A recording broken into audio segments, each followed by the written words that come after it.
একদম ঘরোয়া পদ্ধতিতে আলুর চিপস বানিয়েছি। আমি প্রায় এভাবে আলুর চিপস বানিয়ে খাই। আমার কাছে তো অনেক বেশি ভালো লাগে। তো ভাবলাম আমি কিভাবে আলুর চিপসগুলো বানাই, কিভাবে রোদ্রে শুকাইতে দেই, কিভাবে ভাজি সবকিছুই আপনাদের সাথে শেয়ার করব। আমি আশা করছি আমার আজকের ভিডিওটি আপনাদের কাছে অনেক বেশি উপকারী হবে। তো চলেন আমি কিভাবে এত সুন্দর মচমচা আলুর চিপসগুলো বানিয়েছি আপনাদের সাথেও শেয়ার করি। সো হ্যালো এভরিওয়ান, আসসালামু আলাইকুম সবাইকে। আশা করছি আল্লাহর রহমতে সবাই অনেক বেশি ভালো আছেন। আমি প্রথমেই অনেকগুলো আলু পাতলা পাতলা করে কেটে নিয়েছি। তারপরে একটা গামলাতে অনেকটা পানি নিয়েছি, এর ভেতরে কয়েকটা আইস কিউব দিয়ে দিয়েছি যাতে করে পানিটা অনেক বেশি ঠান্ডা হয়। আলুটা কেটে আমি একদম ঠান্ডা পানিতে দিয়ে দিয়েছি যাতে করে আলুর চিপসগুলো রোদে দেওয়ার পর আর কালো হবে না। এখন ভালো করে হাত দিয়ে আলুগুলো ধুয়ে নিচ্ছিলাম। ঠিক এভাবে আমি আলুগুলো 3-4 বার ধুয়েছিলাম যাতে করে আলুতে আর কষটা থাকেনি। আমি কয়েকবারই ঠান্ডা পানিতে ধুয়েছিলাম, ফ্রিজের পানি। আমার আজকের ভিডিওটি আপনাদের কাছে অনেক বেশি ভালো লাগবে আর অনেক বেশি উপকারীও হবে, তাই না টেনে সম্পূর্ণ ভিডিওটি দেখবেন মনোযোগ দিয়ে। যাই হোক, আলুগুলো ধুয়ে রেখে আমি সেদ্ধ করতে চলে আসছি। একটা পাতিলে অনেকখানি পানি নিয়েছি, তার ভেতরে লবণ আর হলুদ দিয়েছি অল্প পরিমাণে। পানিটা কিছুক্ষণ ফুটিয়ে নিয়েছি, তারপরে ধুয়ে রাখা আলুগুলো দিয়ে দিয়েছি। কিছুক্ষণ জাল করে একটু তল উপর করে নেড়ে দিচ্ছিলাম যাতে করে সবটা আলু একসাথে সেদ্ধ হয়ে যায়। আলুগুলো আমি অনেক বেশি সেদ্ধ করব না, অল্প পরিমাণে সেদ্ধ করব যাতে করে নখটা দিলে গেঁথে যায়, কিন্তু হাত দিয়ে চাপ দিলে ভাঙবে না। যাই হোক, আমি প্রায় 2-3 মিনিট মতো জাল করে নিয়েছিলাম, তারপরেই কিন্তু আমার আলুগুলো সেদ্ধ হয়ে গেছে। এখন এই যে চুলা থেকে উঠিয়ে পানি ঝরাতে দিয়ে দিচ্ছিলাম। কিছুক্ষণ পানি ঝরিয়ে সোজা ছাদে চলে আসছি। ছাদে একটা কাপড়ও বিছিয়ে নিয়েছিলাম, সেইখানে এক এক করে আমি সবগুলো চিপসই দিয়ে দিচ্ছিলাম।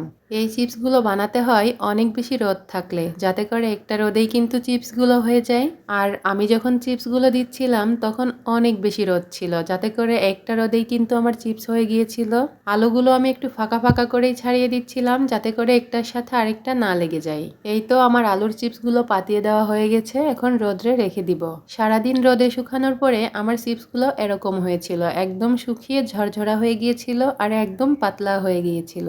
এভাবে করে ধরার পরে অনেকটা আওয়াজ হচ্ছিল, যেটা থেকে বুঝতে পারছি আমার চিপসগুলো একদমই শুকিয়ে গেছে।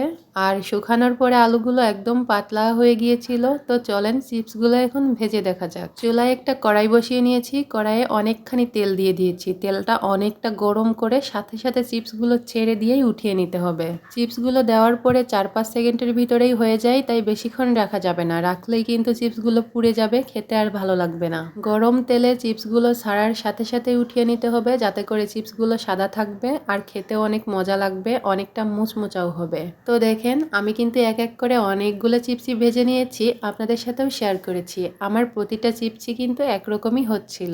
যাই হোক, আমি মোট এইগুলা চিপসই ভেজে নিয়েছি আর বাকিগুলো একটা কৌটাতে রেখে দিয়েছি, যখন ইচ্ছা হবে আবার ভেজে খাবো। এখন এই যে চিপসে কিছুটা মশলা মাখিয়ে নিব, ঝাল ঝাল লাগবে খেতে, আরো অনেকটা মজা লাগবে। আমি এখানে ম্যাজিক মশলা ব্যবহার করছিলাম, চাট মশলা দিয়েও খাওয়া যাবে, অনেকটা মজাই লাগে। চিপসে মশলাটা দিয়ে কৌটার মুখটা লাগিয়ে একটু ঝাঁকিয়ে নিলেই কিন্তু চিপসের গায়ে মশলাগুলো লেগে যাবে, খেতেও কিন্তু অনেক বেশি ভালো লাগে। তো দেখুন আমার চিপসগুলো অনেক মুচমুচা হয়েছিল, হাত দিয়ে চাপ দিলে একদম ভেঙে যাচ্ছে।